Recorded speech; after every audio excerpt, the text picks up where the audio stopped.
Hi friends, నేను మీ అంజని. మీరు చూస్తున్నది ఎస్ఆర్కే హర్రర్ స్టోరీస్. మరి స్టోరీలోకి వెళ్ళబోయే ముందు నాకు ఒక చిన్న request. For best realistic horror and thrilling experience కోసం తప్పకుండా హెడ్సెట్ని అయితే పెట్టుకోండి. అండ్ మీ హారర్ స్టోరీస్ నాతో షేర్ చేసుకోవాలి, మన ఛానల్లో వినాలి అనుకుంటే నా ఇన్స్టాగ్రామ్ ఐడిని డిస్క్రిప్షన్లోనైతే ఇస్తున్నాను.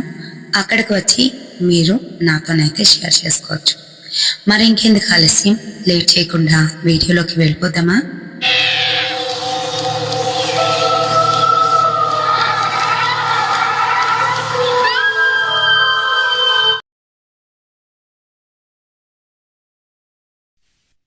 డిగ్రీ చదువుతున్న రాధిక, నరేష్ ఇద్దరు లవ్లోనైతే ఉన్నారు. వ్యాలంటైన్స్ డే సందర్భంగా బయటికి వెళ్దామని అనుకున్నారు. మరి 2002 ఆ సమయంలోని జరిగిన ఈ ఇన్సిడెంట్ని ఆ పర్స్పెక్టివ్లో వింటారని మనస్ఫూర్తిగా కోరుకుంటున్నాను. అయితే మరి ముత్యాలంపాలెం దంతడి బీచ్ చాలా చాలా నిర్మానుష్యంగానైతే ఉండేది. అప్పట్లోని ఇంకా చాలా నిర్మానుష్యంగా, పెద్దగా జనావాసం ఎవరు కూడా అక్కడైతే ఉండేవారు కాదు. అంతేకాకుండా అది కొంచెం డేంజరస్ బీచ్ అని అందరూ అనుకుంటూ ఉంటారు. కారణం ఏంటి అని అంటే లోతులు ఉంటాయి, ఇంకా అలాగే కొన్ని స్పాట్స్లోని సుడిగుంటలు కూడా ఏర్పడి ఉంటాయి. అది చాలామందికి తెలిసినప్పటికీ కూడాను అక్కడ ఇలాంటి వాళ్ళు, అదే లవ్ చేసుకున్న వాళ్ళు, ఇంకా ఎక్కువ మంది స్టూడెంట్స్ అక్కడ ఎంజాయ్ చేయడానికి వస్తూ ఉంటారు. అలానే వీళ్ళిద్దరూ ఆ రోజు మార్నింగే ఎవరు కూడా చూడకుండా ఇంట్లో వాళ్ళకి కాలేజీకి వెళ్తున్నామని అబద్ధం చెప్పి అక్కడికైతే వెళ్ళిపోవడం జరిగింది. నరేష్కి బైక్ ఉండడంతో తన బైక్ మీదే అక్కడికైతే చేరుకున్నారు. చాలా బాగా ఎంజాయ్ చేస్తున్నారు. నరేష్ తన కోసం ఒక చిన్న రింగ్ని అయితే ప్రజెంట్ చేశాడు. Thank you so much Naresh అంటూ మురిసిపోతుంది రాధిక. నరేష్ తనతో మాట్లాడుతూ ముందుకైతే వెళ్తున్నారు. ఇంకా ఒక ప్లేస్లోని కూర్చొని అక్కడ ఏవేవో కబుర్లు అయితే చెప్పుకుంటున్నారు. మరి అదే సమయంలోని రాధిక నరేష్ని అయితే ఇలా అడుగుతుంది, ఇంతకీ మన పెళ్ళప్పుడు ఎప్పుడు నువ్వు నన్ను పెళ్లి చేసుకుంటావు? ఇంట్లో వాళ్ళు నాకు సంబంధాలు చూస్తున్నారు. డిగ్రీ అయిపోయిన వెంటనే పెళ్లి చేద్దామని వాళ్ళ ఉద్దేశం, కానీ నేనే ఆపుతున్నాను అని చెప్తుంది. నరేష్ దానికి, నీకు కూడా తెలుసు కదా, ఇద్దరం కూడా డిగ్రీయే చేస్తున్నాం. డిగ్రీ అయిన వెంటనే ఏదైనా ఒక జాబ్ చూసుకుంటాను, ఆ తర్వాతే మన పెళ్ళి అని చెప్తున్నాడు. ఎప్పుడు ఇలానే చెప్తున్నావు, ఏదో ఒకటి చేసి త్వరగా జాబ్ తెచ్చుకో నరేష్. నాకు ఎందుకనో అప్పుడప్పుడు భయం వేస్తుంది, నువ్వు నేను విడిపోతామేమో అని భయం అని అంటుంది. చాచా, అలా ఎందుకు ఆలోచిస్తావు?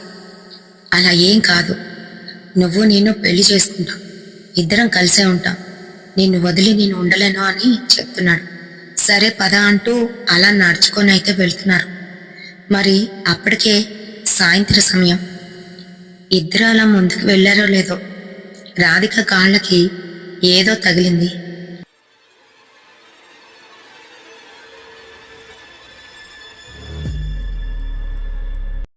ఏంటని వంగి చూసేసరికి అదొక పాత ప్లాస్టిక్ బాల్ పూర్తిగా గాలంతా పోయి తన కాళ్ళకైతే తగులుకుంది. దానిలో ఉండే మట్టి రాధిక కాళ్ళకైతే అంటుకుంది. చీచీ అనుకుంటూ అక్కడ ఆ బాల్ని కాలుతోని పక్కకైతే తోసేసింది. కెరటాలు వస్తూ ఉంటే తన కాళ్ళనైతే శుభ్రం చేసుకుంటుంది. ఈలోగా మళ్ళీ ఆ బాల్ వచ్చి తన కాళ్ళనైతే తాకింది. చీ, ఏంటి బాలు, పాడైపోయి ఇంత దరిద్రంగా ఉంది, పైగా దీని మట్టంతా నా కాళ్ళకు అంటుతుంది, నా వైట్ డ్రెస్ అంతా పాడైపోతుంది అంటూ పక్కకైతే జరిగి తన కాలుకి అంటుకుంటున్న ఆ మట్టిని క్లీన్ చేసుకుంటుంది. ఈలోగా నరేష్, ఏంటి నువ్వు ఇక్కడ ఎంత క్లీన్ చేసినా మళ్ళీ ఆ చివరికి వెళ్ళేసరికి కాళ్ళకి మట్టి అంటుకోక తప్పదు, లేదంటే ఓ పని చెయ్యి, నీ చూడిని కొంచెం పైకైతే లాగు, దానివల్ల మట్టి అంటకుండా ఉంటుంది అని చెప్తున్నాడు.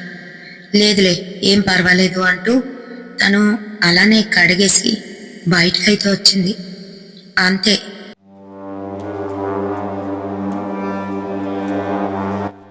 తనకి ఉన్నట్టుండి తన ఒళ్ళంతా బరువెక్కినట్టుగానైతే అనిపిస్తుంది. ఎందుకలా అయ్యిందో తనకే అర్థం కాలేదు. బయటికి వచ్చిన తర్వాత నరేష్ దగ్గరికి వస్తూ కాసేపు ఇంకా ఉందామా అని అడుగుతున్నాడు. సరే గాని నేను వాష్రూమ్కి వెళ్ళాలి అని అడుగుతుంది. నరేష్ అటు ఇటు చూసి నాతో రా అంటూ దూరంగానైతే తీసుకువెళ్ళాడు. అక్కడ ఏవో కొన్ని చెట్లు ఉంటే ఆ లోపలికి తీసుకువెళ్ళి అక్కడ కానిచ్చేసాయని చెప్తున్నాడు. ఈలోగా తనకెందుకనో తనతో పాటు ఎవరో ఉన్నట్టు, వాళ్ళిద్దరినీ చూస్తున్నట్టు ఒక రకమైన ఫీలింగ్ అయితే కలుగుతుంది. రాధిక ఇంకా చుట్టూ అంతా చూసి లోపలికి వెళ్ళి అక్కడైతే కూర్చుంది. తను ఎప్పుడైతే అలా కూర్చుందో తన వెనకాతలే వచ్చి ఎవరో తన్ని తాకుతున్నట్టుగానైతే అనిపించింది. తన్నెవరో చూస్తున్నట్టుగా బలంగానైతే అనిపిస్తుంది తనకి. ఇంకా చుట్టూ అంతా చూస్తూనే గబగబా తన పని అయితే కానిచ్చేసుకుంది. తన ప్యాంటు లాడ కట్టుకుంటూ ఉన్న సమయంలోని వెనకాతల నుంచి వచ్చి ఎవరో గట్టిగా తన్ని హక్ చేసుకున్నట్టుగానైతే అయ్యింది. నరేష్ చాలా మంచి అబ్బాయి. వాళ్ళు 2 సంవత్సరాల నుంచి ప్రేమించుకున్నప్పటికీ ఇప్పటి వరకు తన్ని కిస్ కూడా చేయలేదు. మరి తను ఎలా చెప్తే అలానే ఉంటాడు. అలాంటి నరేష్ ఇలా చెయ్యడు కదా. వెంటనే తను వెనక్కి తిరిగి చూసింది. అక్కడ ఎవ్వరూ లేరు.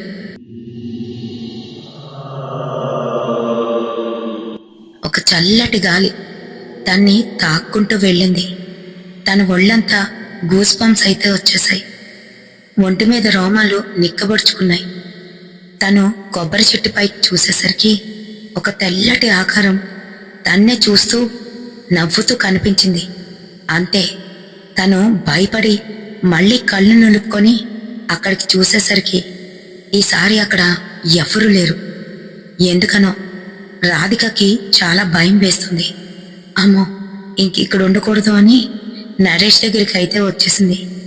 నరేషు, అయిపోయిందా?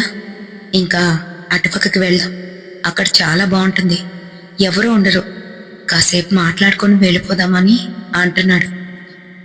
సరే అయితే అంటూ తన వెనకాతలే వెళ్ళింది. ఇంకా అక్కడికి వెళ్ళిన తర్వాత నరేషు తన పాకెట్లో నుంచి ఒక పెద్ద చాక్లెట్ని అయితే తీశాడు. ఇదిగో, మొన్నటి నుంచి ఇద్దామని నా దగ్గరే పెట్టుకున్నాను, కానీ నీ ఫ్రెండ్స్ వలన ఇవ్వలేకపోయాను, ఇదిగో అంటూ తన చేతిలోనైతే పెట్టాడు. తను ఏదేదో మాట్లాడుతున్నాడు, కానీ రాధిక ఆలోచన అంతా ఆ చెట్టు మీద చూసిన ఆ ఆకారం గురించి. అది ఎందుకు నన్ను అలా చూస్తూ ఉంది? అసలు నేను చూసింది నిజమా అబద్ధమా అనే డైలమాలోనైతే ఉంది.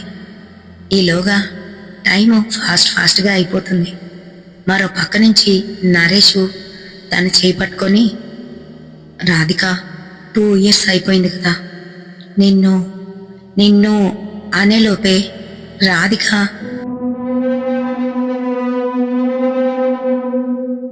కళ్ళెర్రగా చేసి తన కాసైతే చూసింది. అసలు రాధిక ఆ ఎక్స్ప్రెషన్ ఎందుకు పెట్టిందో తనకే తెలీదు. అది చూడగానే నరేషు భయంతోని, ఏమైంది నీకు? నీకు నచ్చితేనే, లేకపోతే వద్దులే అని మాట్లాడుతున్నాడు.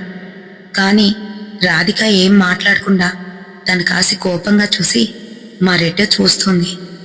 సరే రాధిక, నీకు వద్దంటే వద్దు, నేను బలవంతం చెయ్యంలే అని మాట్లాడుతున్నాడు. ఈలోగా రాధిక తన వైపు చూసి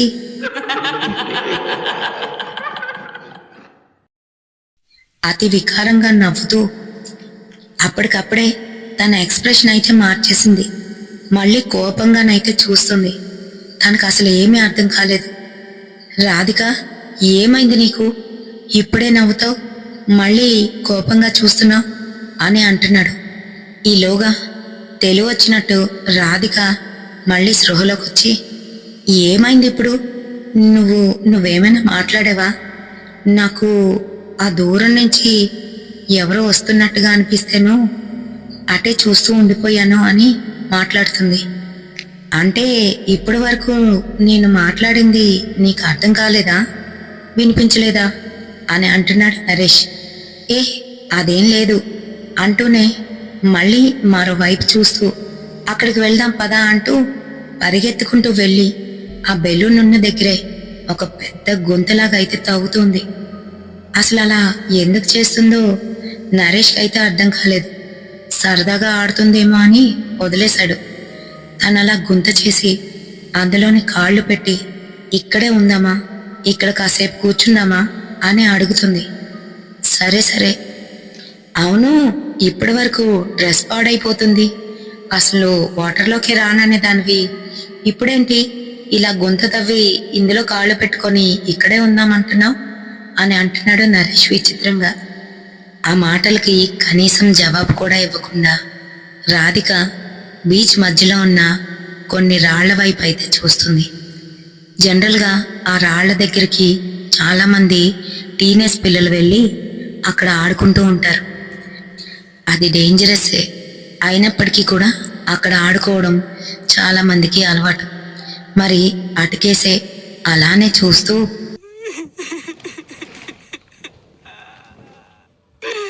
ఎందుకనో బోరున ఏడవడం మొదలుపెట్టింది రాధిక. అంతే, నరేష్కి ఏమీ అర్థం కాలేదు. ఏ రాధిక, నీకేమైంది? నిన్ను నేను అసలు టచ్ కూడా చేయలేదు, ఎందుకలా ఏడుస్తున్నావు అని అంటున్నాడు. మరి బీచ్లోని ఒకరో ఇద్దరు ఉంటారు కదా, వాళ్ళు రాధిక అలా ఏడుస్తూ ఉంటే విచిత్రంగా వాళ్ళని చూసుకుంటూ వెళ్ళిపోతున్నారు. రాధిక, ఎందుకు ఏడుస్తున్నావు? చాలా ఎంబారసింగ్గా ఉంది, అందరూ మనకాసే చూస్తున్నారు, ఏడవద్దు అని చెప్తున్నాడు. అయినా కూడా రాధిక మటుకు గట్టిగా ఏడుస్తుంది. ఇక్కడే నేను అంటూ ఏడుస్తుంది. ఏమైంది ఇక్కడ? ఏమైంది? ఏం కాలేదు, మనం ఇంటికి వెళ్ళిపోదామా? నీకు ఏమైనా ఇబ్బందిగా ఉందా అని అడుగుతున్నాడు. అదేం లేదు అంటూనే మళ్ళీ అక్కడే ఉందామని తన కాళ్ళని ఆ గుంతలో పెట్టి అక్కడ నీళ్లు వస్తుంటే వాటిని తన మీదైతే వేసుకుంటుంది. తనకు అసలు ఏమీ అర్థం కాలేదు. రాధిక చాలా మెచ్యూర్డ్గానైతే ఉంటుంది, ఎప్పుడు ఇలాంటి పనులైతే చేయదు. అలాంటిది ఈరోజు రాధిక ఎందుకు ఇలా బిహేవ్ చేస్తుంది అని ఒక క్షణం నరేష్ అలానే ఉండిపోయాడు. ఈలోగా నరేష్ చేయి పట్టుకొని గట్టిగా కిందకైతే లాగేసింది. ఇంకా నరేష్ కూడా వచ్చి తన పక్కనైతే పడ్డాడు. ఏంటిది అని అంటూ ఉంటే, ఏ నేనొక్కడిదాన్నే తడవాలా, నువ్వు తడవ్వా అంటూ తన మీద కూడా నీళ్లు చల్లుతుంది. సరే అంటూ కాసేపు కూర్చొని ఏదేదో మాట్లాడుతున్నాడు. తను అలా మాట్లాడుతూ ఉంటే రాధిక మటుకు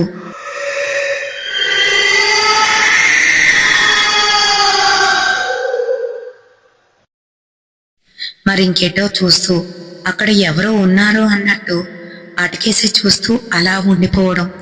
ఆ తర్వాత మళ్ళీ నార్మల్గానైతే మారిపోతుంది. నరేష్కి అసలు ఏమీ అర్థం కావట్లేదు. అప్పటికే 5 అయితే అయిపోయింది. ఇంకిక్కడ ఎక్కువసేపు ఉండకూడదు, ఇంటికి వెళ్ళిపోదాం పదా అంటూ తన్నైతే లేవమన్నాడు. నేను రాను, ఇక్కడే కూర్చుంటాను అని రాధిక మొండు పట్టుదలతోనైతే ఉంది. ఏమైంది నీకు?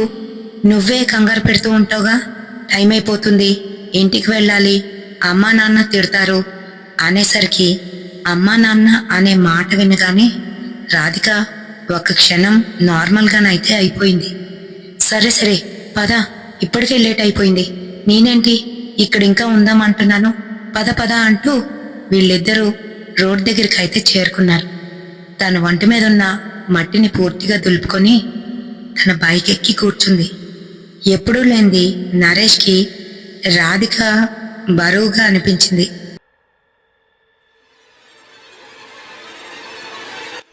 ఎందుకనో ఒక 2-3 బాగా బరువుగా ఉన్న వాళ్ళు కూర్చుంటే బండి హ్యాండిల్ ఎలా షేక్ అవుతుందో అలా షేక్ అయిపోతుంది. ఇదేంటి అని అనుకున్నాడు. ఇంకా బండి స్టార్ట్ చేసి వెళ్తూ ఉంటే రాధికతోని ఏం మాట్లాడినా రాధిక మటుకు జవాబు ఇవ్వకుండా అలానే కూర్చొని ఉంది. దేనికి కూడా ఊ కొట్టడం లేదు కూడా. నరేషు రాధిక రాధిక అని తను పిలుస్తూ ఉంటే పలక్కపోవడంతో తన బ్యాక్ వ్యూ మిర్రర్లో నుంచి చూసేసరికి రాధిక వెనకట్ల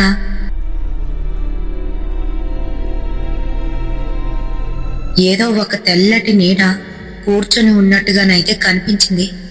అంతే, వెంటనే బైక్ని పక్కకి తీసి ఆపాడు. వెనక్కి తిరిగి చూస్తే అక్కడ ఎవరూ లేరు.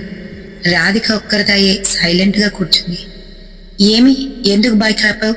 పదా వెళ్దాం, త్వరగా వెళ్ళాలి. ఇంట్లోనే నా కోసం అమ్మ నాన్న వెయిట్ చేస్తూ ఉంటారు అని అంటుంది.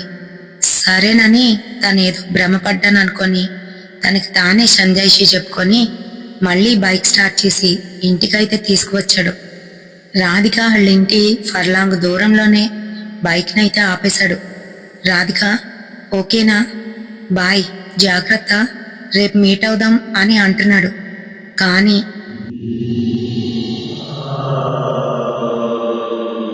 రాధిక ఏం మాట్లాడకుండా తన బ్యాక్ ప్యాక్ వేసుకొని అలానే నడుచుకుంటూ ఇంటివైపు అయితే వెళ్ళిపోతుంది.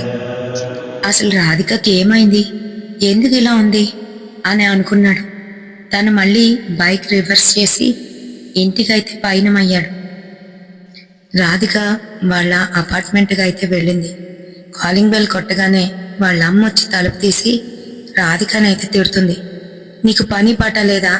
నీకు ముందే చెప్పంగా మేము ఈరోజు పెళ్లికి వెళ్ళాలని. ఊరికి వెళ్తున్నాం, తొందరగా రావే అంటే ఏంటి ఇంత లేట్ చేసావు? అసలు ఏం వెలగబెడుతున్నావు? ఎక్కడికి వెళ్ళావు?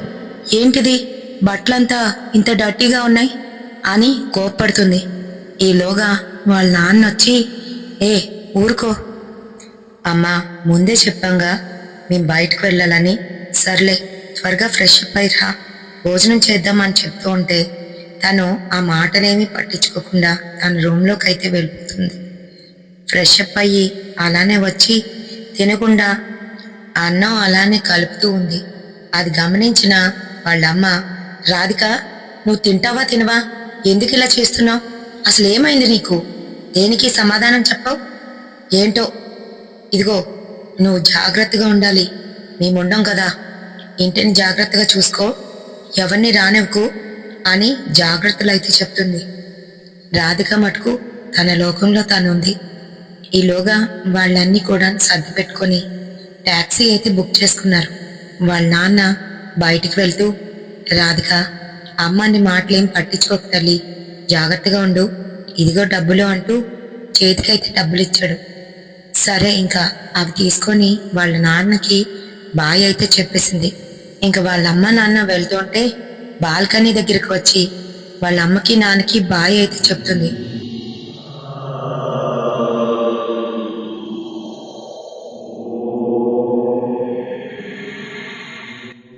మరి అదే సమయంలో వాళ్ళమ్మ తనతో పాటు బాల్కనీలోని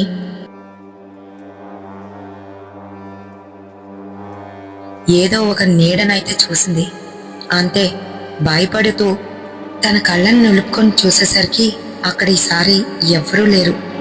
అంతా నా భ్రమ అయి ఉంటుంది అని అనుకుంటుంది. వాళ్ళు వెళ్ళిపోయిన తర్వాత రాధికకి ఏం జరుగుతుందో తెలియదు.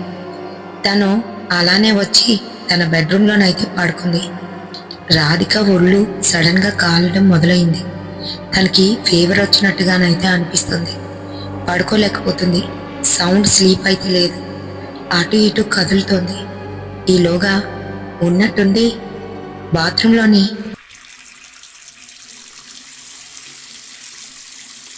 ఏవో నీళ్ల చప్పుడైతే వినపడింది. అంతే, భయంతో ఉలిక్కిపడి లేచి కూర్చుంది రాధిక. ఆ నీళ్ల చప్పుడు దగ్గరికి వెళ్తుంటే ఇంకా గట్టిగానైతే వినిపిస్తుంది. తలుపు తీసి లోపలికి వెళ్ళి చూసేసరికి అక్కడ ఒక్క చుక్క నీరు కూడా లేదు. ఈలోగా రాధికని వెనకాతల నుంచి ఎవరో వచ్చి పుష్ చేసినట్టుగానైతే అయ్యింది. అంతే, రాధిక స్లిప్ అయ్యి గుమ్మం దగ్గరే పడిపోయింది. తన కాలుకి బాగా దెబ్బ అయితే తగిలేసింది. అబ్బా అనుకుంటూ లేచి కూర్చొని అక్కడ ఫస్ట్ ఎయిడ్ చేసుకొని మళ్ళీ వచ్చి మంచం మీద పడుకోవడానికి ప్రయత్నిస్తోంది. ఈలోగా ఆ, కాలింగ్ బెల్ అయితే మోగుతోంది. అబ్బా, ఈ సమయంలో ఎవరొచ్చుంటారు అని మెల్లగా లేచి తను డోర్ వ్యూవర్లో నుంచి అయితే చూస్తుంది. మరి అందులో నుంచి చూస్తే పని మనిషి బయట నించున్నట్టుగానైతే కనిపించింది. సరేనని తలుపు తీసింది. ఏంటి ఈ సమయంలో వచ్చావు అని అడుగుతూ ఉంటే, అది అమ్మగారు అంట్లుంటాయి, రాత్రే పని కానిచ్చేసుకో, తెల్లవారు మళ్ళీ అమ్మాయి ఎన్ని గంటలకు వెళ్తుందో తెలీదు అని చెప్పారమ్మా, అందుకనే వచ్చాను అని అంటూ లోపలికైతే వచ్చేసింది. సరే సరే అంటూ తలుపు దగ్గరికి వేసి తన హాల్లో ఉన్న సోఫాలో కూర్చొని టీవీ అయితే ఆన్ చేసుకుంది. 10 నిమిషాలు, పావుగంట అయితే అవుతుంది. రత్తాలు లోపలికి వెళ్ళింది గాని ఎటువంటి చప్పుడు అయితే అవ్వట్లేదు. ఇదేంటి, ఏం చేస్తుంది ఇది, కొంపతీసి అని గబగబా కిచెన్ వైపు అయితే వెళ్ళింది.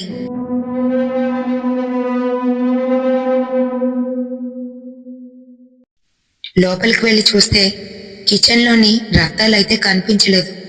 రత్తాలు, రత్తాలు, ఎక్కడున్నావు అని గట్టిగానైతే పిలిచింది.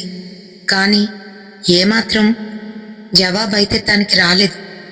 పైగా కిచెన్ పక్కనే యుటెన్సిల్స్ పెట్టుకోవడానికి ఒక బాల్కనీ అయితే ఉంటుంది. ఆ బాల్కనీ డోర్ ఓపెన్ చేసి ఉండడంతో అక్కడ ఏమైనా ఉందా అని అక్కడికి వెళ్ళి చూసేసరికి అక్కడ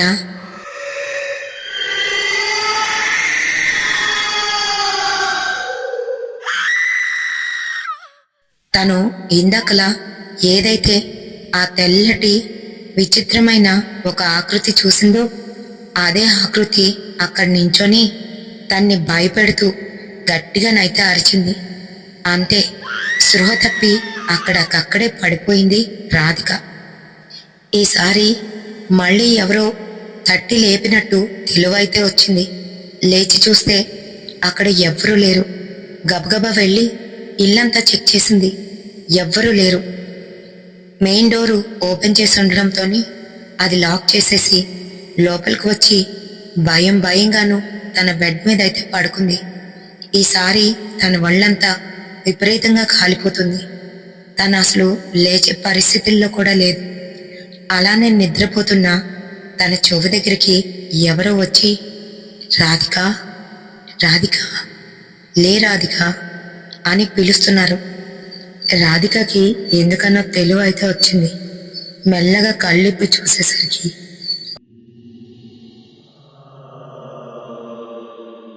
ఒక టీనేజ్ అబ్బాయి, తన ఒంటి మీద బట్టలైతే లేవు. తన్నే చూస్తూ రాధిక, రాధిక అంటూ రాధిక చేతినైతే గట్టిగా పట్టుకున్నాడు. రాధిక చేతికి అది చాలా చల్లగానైతే తగిలింది. గట్టిగా భయంతోని ఆరుస్తోంది రాధిక. కానీ తన గొంతు బయటికైతే రావట్లేదు. ఎంత ప్రయత్నిస్తున్నా తన చేతిని మటుకు గట్టిగా పట్టుకొనున్నాడు ఆ అబ్బాయి. అంతేకాదు, తనతో ఇంటిమేట్ అవ్వడానికైతే ప్రయత్నిస్తున్నాడు. తన్ని దూరం నెడుతున్నా మీదకైతే వస్తున్నాడు. భయంతోని రాధిక గట్టిగా అరుస్తోంది. తన మెడలో ఉన్న ఆంజనేయ స్వామి లాకెట్టు తనకి గుర్తు రావడంతో దాన్ని గట్టిగానైతే పట్టుకుంది. అంతే, ఒక్కసారిగా ఆ మనిషి కనిపించట్లేదు. అమ్మయ్యా అనుకుంది. ఊపిరి బిగబట్టి బయటికి గట్టిగానైతే వదిలింది. ఇంకా లేచి కూర్చుంది. చుట్టూ అంతా కూడా చూసుకుంటుంది. లైట్స్ అన్నీ ఆన్ చేసి తను పడుకోకుండా అలానే కూర్చుంది. మరి కొంతసేపటికి ఎలా నిద్రపట్టిందో నిద్ర పట్టేసింది రాధికకి. తను కూర్చొని నిద్రపోతూ ఉంటే మళ్ళీ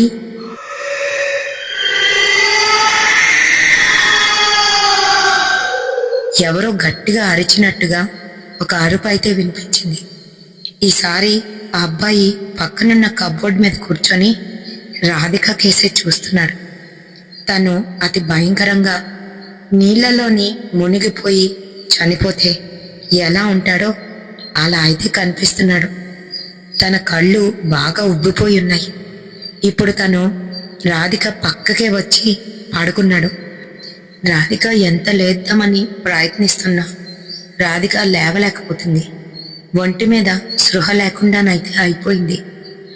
ఇప్పుడు తన ఒంటి మీద ఉండవలసిన ఆంజనేయ స్వామి లాకెట్ కూడా కనిపించడం లేదు. ఆ రాత్రి అలానే గడిచిపోయింది. మార్నింగే రాధిక ఫ్రెండ్స్ తన ఇంటికైతే వచ్చారు. కాలింగ్ బెల్ కొట్టేసరికి రాధిక ఉలిక్కిపడి లేచి కూర్చుంది. తనకి ఏం జరిగిందో ఏమైందో తెలీదు. వెళ్ళి తలుపైతే తీసింది. హే, మీరందరూ వచ్చేసారా? సరే సరే, నేను ఒక్క క్షణంలో ఫ్రెష్ అప్ అయిపోతాను, కాస్త కూర్చోండి అని చెప్తూ తన గబగబా స్నానానికైతే వెళ్ళిపోయింది. రాధిక బెస్ట్ ఫ్రెండ్ స్వాతి తనతో పాటు ఆ రూమ్లోకి అయితే వెళ్ళింది. రూమ్ అంతా చిమ్మ చీకటిగానైతే ఉంది. వెంటనే లైట్స్ ఆన్ చేస్తూ, అంకుల్ ఆంటీ ఊరెళ్ళారంట కదా, మళ్ళీ ఎప్పుడొస్తారు అని అడుగుతుంది. అదా, ఓ 2 days పడుతుంది. ఏ అని అంటూ ఉంటే, ఏం లేదు, నేను కూడా నీతోని ఇక్కడ వచ్చి ఉందామని, చక్కగా ఎంజాయ్ చేయొచ్చే అని అంటుంది. ఆ సర్లే, ఒక్క నిమిషం అంటూ తను గబగబా స్నానం చేస్తుంది. ఈలోగా స్వాతి రాధిక మంచం మీద అయితే కూర్చుంది. అంతే,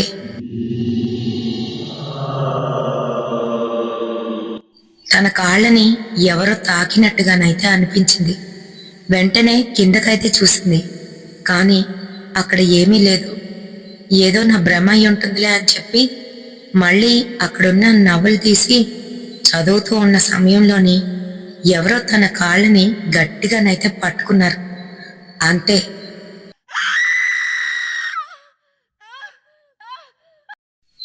స్వాతి గట్టిగా అరుస్తూ లేచి నించుంది. ఏమైంది అని రాధిక అయితే అడుగుతుంది. తను భయంతోని గట్టిగా అరుచుకుంటూ బయటికైతే వెళ్ళిపోయింది. నరేష్, ఏమైంది స్వాతి, ఎందుకంత గట్టిగా అరిచావు అని అడుగుతూ ఉంటే, అక్కడెవరో ఉన్నారు నరేష్, అక్కడెవరో ఉన్నారు అని చెప్తోంది. మరి ఆ రూమ్లోకి వెళ్ళి చూస్తే అక్కడ ఎవ్వరూ లేరు. అంతా నీ భ్రమ, దాన్ని భయపెడతావా ఏంటి అని అంటున్నాడు నరేష్. ఈలోగా వాళ్ళ మాస్టర్ బెడ్రూమ్లో నుంచి స్నానం చేసుకొని బట్టలు మార్చుకొని బయటికైతే వస్తుంది రాధిక.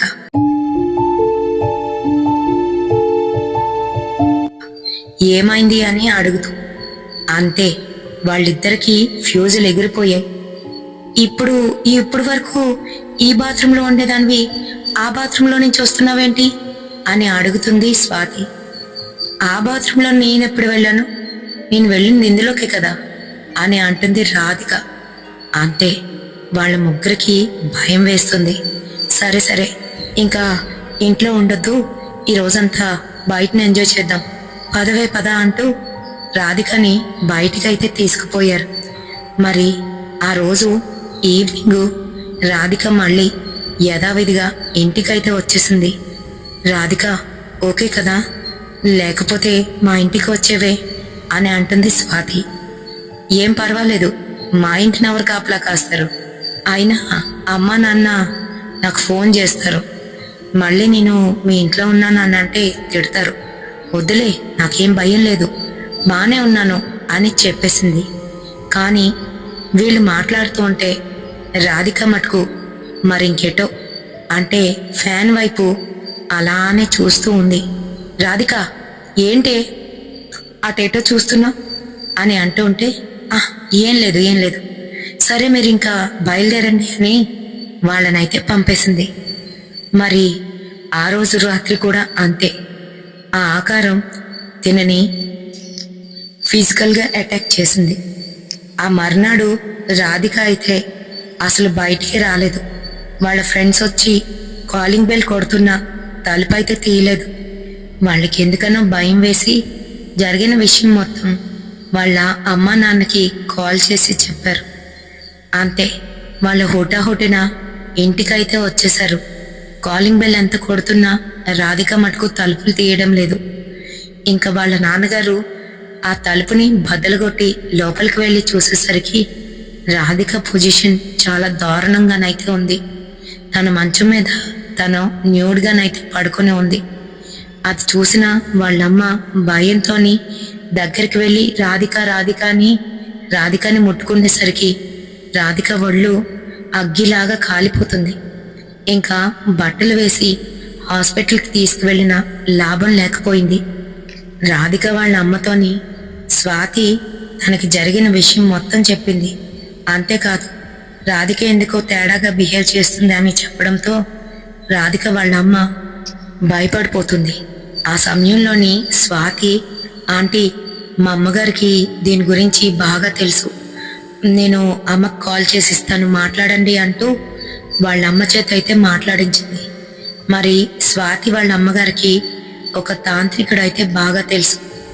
ఆయన దగ్గరికి తీసుకువెళ్ళమని సజెషన్ అయితే ఇచ్చారు ఆవిడ.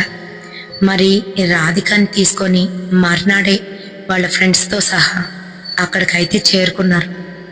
మరి రాధికకి ఏవో పూజలు చేసి తనలో ఉన్న ఆ ఆత్మని బయటికి తీసుకురావడానికి విశ్వ ప్రయత్నాలు అయితే చేస్తున్నాడు. కానీ ఏవి కూడా ఫలించడం లేదు. కారణం ఏంటంటే అప్పటికే ఆ ఆత్మ రాధికలోని మమైక్యం అయిపోయింది. మరి చాలా ప్రయత్నాలు చేసిన తర్వాత ఆ ఆత్మని ఒక సీసాలోనైతే బంధించేశాడు. అంతేకాదు ఆ ఆత్మ ఎక్కడైతే రాధికని ఆవహించిందో అక్కడికే తీసుకువెళ్ళి పూడ్చిపెట్టేయడం అనేది జరిగింది. ఇంకెప్పుడు ఆ బీచ్ వైపు వెళ్ళొద్దు అని కూడా హెచ్చరించారు. మరి అసలు ఏం జరిగింది అని అంటే అది 2005 నవంబర్ నెల, కార్తీక మాసం అనేసరికి అందరూ పిక్నిక్లకి ఖచ్చితంగా వెళ్తారు. మరి అలానే డిగ్రీ చదువుతున్న టీనేజ్ అబ్బాయిలందరూ కలిసి ఆ తంతడి బీచ్కి అయితే వెళ్ళారు. అక్కడ చాలాసేపు ఆడుకున్నారు. ఆ తర్వాత అదే బాల్ ఏదైతే రాధిక కాలుకి తగిలిందో ఆ బాల్తోని ఆడుకుందామని చెప్పి బీచ్ లోపల కొన్ని రాళ్లలాగైతే ఉంటాయి. ఆ రాళ్ల మీద నించొని వాళ్ళు క్యాచ్ అయితే ఆడుతున్నారు. మరి అలా బాల్ విసిరేసరికి కృష్ణ అందుకోలేకపోయాడు. పక్కనున్న సముద్రంలో పడేసరికి బాల్ కోసమని తనకి ఎలాగా ఈత వచ్చు కదా అని అక్కడైతే దూకాడు. ఎప్పుడైతే తను అలా దూకాడో అక్కడొక సుడిగుండం ఉంది. అది చూసుకోలేదు. పాపం కృష్ణ ఎంత ప్రయత్నిస్తున్నా, ఎంత ఈది బయటికి వద్దామనుకుంటున్నా రాలేకపోతున్నాడు. కేకలు పెడుతున్న కృష్ణ దగ్గరికి వెళ్దామన్నా వారెవరికీ స్విమ్మింగ్ అయితే రాదు. మొత్తానికి కృష్ణ అలా లోపలికి ఈడ్చుకుపోయాడు. తనే వచ్చేస్తాడు అని వాళ్ళందరూ ఒక 5 నిమిషాలు చూశారు. అక్కడున్న వాళ్ళందరితో కూడా చెప్తున్నారు. కానీ వారందరూ లోపలికి వెళ్ళి చూసినా కూడా కృష్ణ అసలు ఎవ్వరికీ కూడా కనిపించలేదు. పిల్లల్ని కానీ వాళ్ళకి ఒక 20 ఏళ్ళు వచ్చిన తర్వాత అర్ధాంతరంగా వాళ్ళు ఇలా మాయమైపోతే ఆ తల్లిదండ్రులకి అంతకన్నా నరకం ఏముంటుంది చెప్పండి. కృష్ణకి ఇంకొక తమ్ముడు కూడా ఉన్నాడు. మరి అందరూ వచ్చి గాలింపు చర్యలు మొదలుపెట్టిన ఆ రోజైతే కృష్ణ కనిపించలేదు. కృష్ణ జాడ తెలియలేదు. 2 రోజులు ముగిసింది. మరో చోట అతి భయంకరంగా మారిన కృష్ణ కళేబరం కాకులు గద్దలు పీక్కు తింటూ ఉంటే వీళ్ళకైతే కనిపించింది. తన ఒంటి మీద బట్టలు పూర్తిగా చిరిగిపోయి ఉన్నాయి. ఒళ్ళంతా పూర్తిగా కమిలిపోయింది, చీరుకుపోయింది. కళ్ళు 2 కూడాను గుడ్లు మాయమయ్యాయి. కారణం ఏంటి అనంటే సముద్ర జీవులు ఇంకా రాబందులు కాకులు పొడుచుకు తినేస్తాయి. మరి ఇదే జరిగింది తన లైఫ్లో. అప్పటి నుంచి తను ఆ బీచ్లోనే ఆత్మగా మారి తిరుగుతుంటానని, ఈ బాల్ ఎప్పుడైతే రాధికకి కాలుకి తగిలిందో ఆ బాల్ని పక్కకైతే తోసేసింది రాధిక. ఆ తర్వాత తను యూరినేట్ చేసే ప్రదేశంలోని తను ఆవహించానని ఇవన్నీ కూడాను ఆ ఆత్మ అయితే చెప్పిందట. మరి ఈ వీడియో మీ అందరికీ ఎలా అనిపించింది? 2000s జరిగిన ఈ ఇన్సిడెంట్ చాలా ఘోరం అండి. 20 years అబ్బాయి చనిపోవడం అంటే తల్లిదండ్రులకి అంతకన్నా నరకం ఇంకేముంటుంది చెప్పండి. మరి ఈ స్టోరీ మీకు నచ్చితే తప్పకుండా ఒక లైక్ అయితే వేయండి.